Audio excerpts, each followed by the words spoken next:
Okay, I thought I'll show you what I'm doing now, how I'm doing this. I know this camera angle may not be the best, but I hope it's gonna be okay. So I popped two sheets next to each other, got the oven at 240 degrees Celsius, which is 475 Fahrenheit, hot, so you cannot walk away. So basically, if I've got 5 layers going, I can show you. Actually, I'll just take you out. Hope I'm not shaking too much, and then I'll hopefully be able to pop you in. So here's my oven going. So, well, that's 4 layers in there, and the one on top is 5. Can you still see something? Yeah, I think you can. So basically, when you have so many layers in, so many trays or racks, it's basically one in, one out. So it's hard work. You have to keep going, and because the tray isn't larger than this, they do overlap, so you get a bit of a darker side on here, and this is a bit lighter, but I do not mind that now. This is not perfectly dry yet. I could pop it back, but I'll air dry it out. Now, I've already done a whole stack.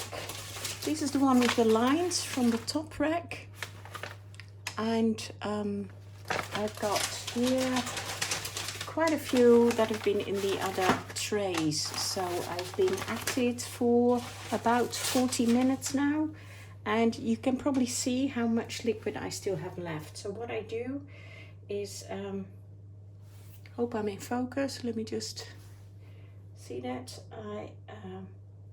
And because I've got 5 layers, it's really hard work. You really have to keep going at it. So I pop it like that. I flip the paper over the side of the tray to get it nice and even. Now, it goes on the side a bit. So where you see the liquid, you see that in the end result. Now, also, you can probably see, if I can ever get these papers separated. Now, this is 100 grams. Just a little bit one up from your ordinary copy paper. You can probably see where the little dots. Do you see those?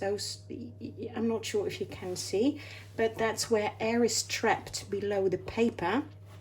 And again, that will make a really nice pattern. So you could even do it a bit like that, you know, if you don't want it all puddled. So if I pop it in like so, you'll see that. So let's pop it in. And let's take one out. Okay. So here you can see again where it's overlapped. If you don't like it, you can cut it off, use that for other papers. But this is where you can see like the bubbles. Can you see that? That's where the air was trapped. And here as well below. So I really like this. Now this is coffee dye paper. Obviously, if you take tea, it's got to be much lighter, or dilute the coffee. So flip it over the edge, pull it towards you, and this one as well.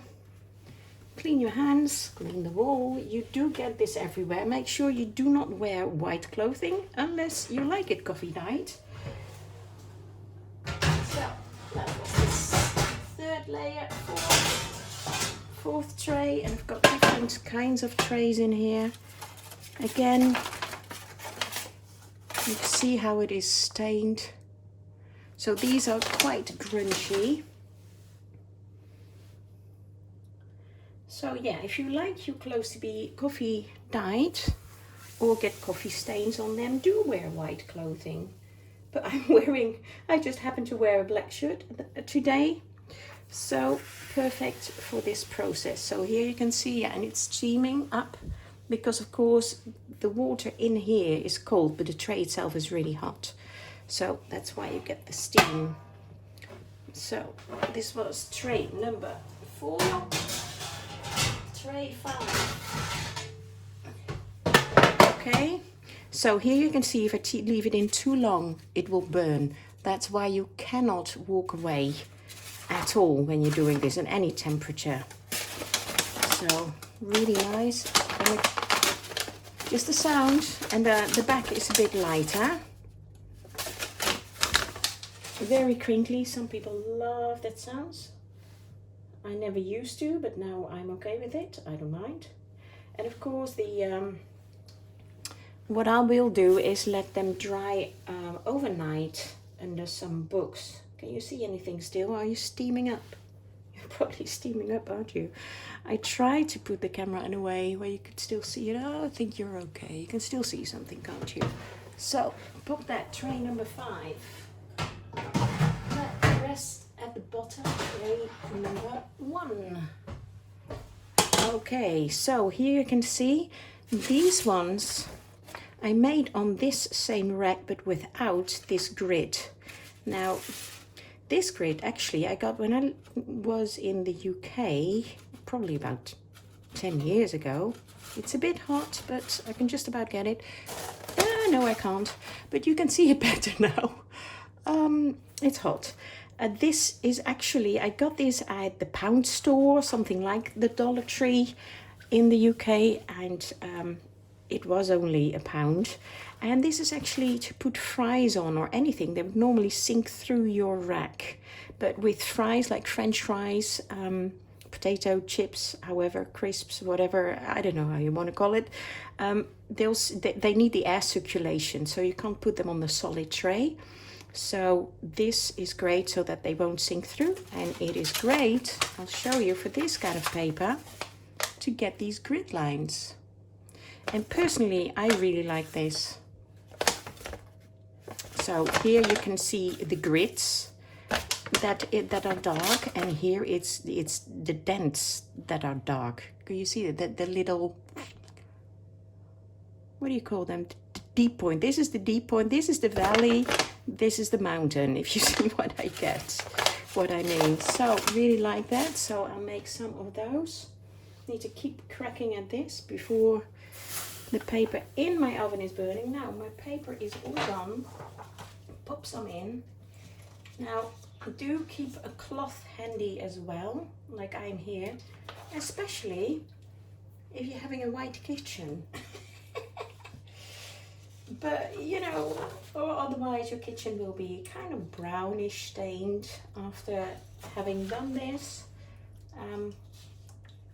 You can of course give it a good rub with some cleaning agents.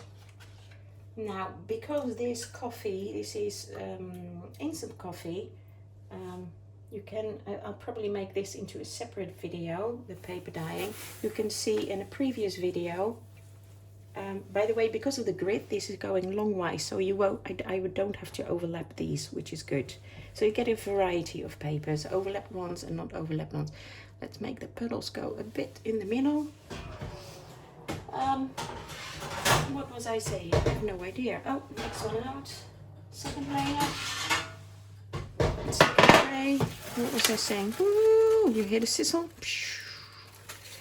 That's the hot tray on the liquid that was on the stove.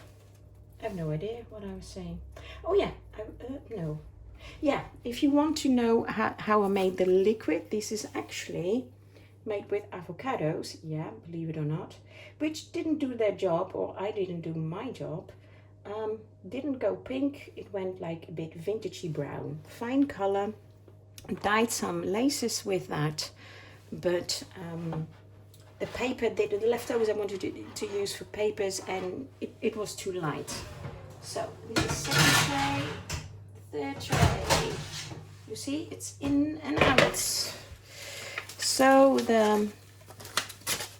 it was too light for the papers, and I didn't want to you know, throw away my liquid while I'm at it. So I added some instant coffee to the leftover avocado soup, I called it. Of course, what you can do is put it a bit on the side. I won't do that because the tray is very hot. And now what's happened, you're getting puddles over these holes here, which I'll show you next time around when I take them out. And of course you get that crease in it, but so this is overlapped a little bit. You can do it like so. Third tray.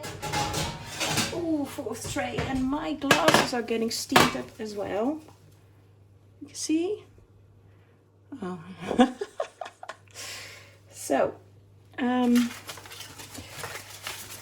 And there you go.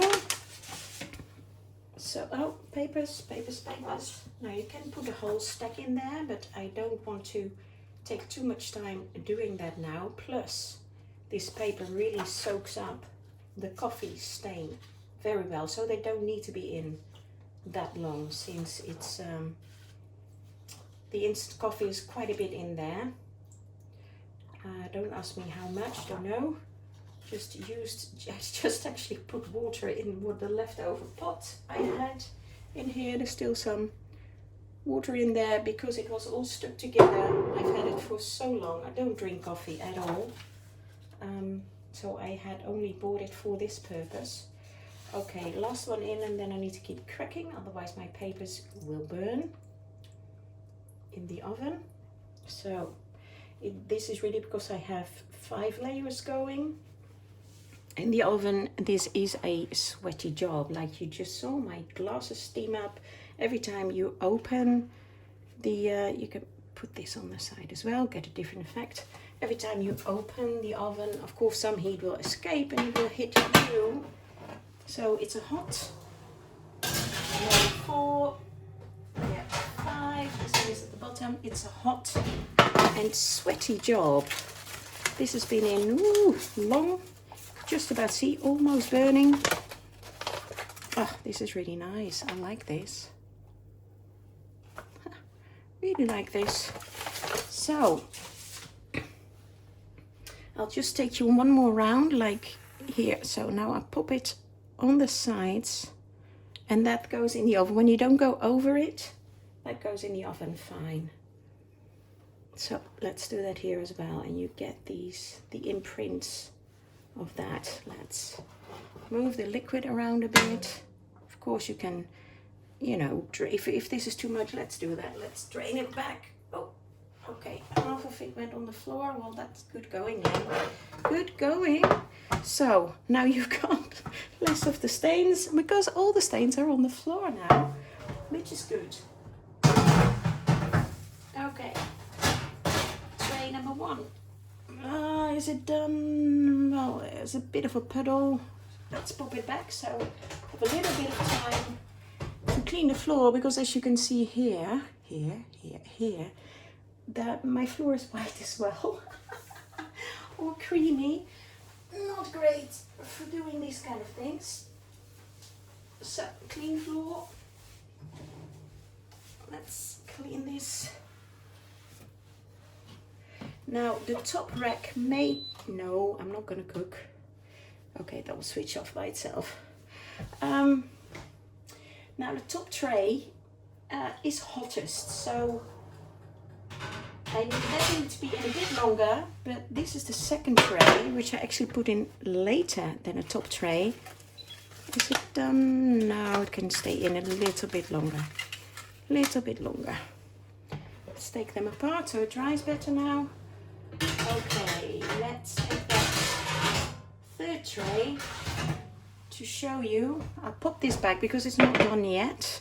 This is still wet, but you see what I mean here, what's happening. You get those holes from the side, which is pretty cool. Now this side is still wet. Let's smear that out a bit. So that's kind of neat, is it? So there you go. That's kind of grungy. How to do grungy looking paper. I will pop it back a bit. Let's get that top one. Yeah, that's dry now. So that goes really, really fast. So there you go. That's the way I do my papers in the oven. And I'll keep at it.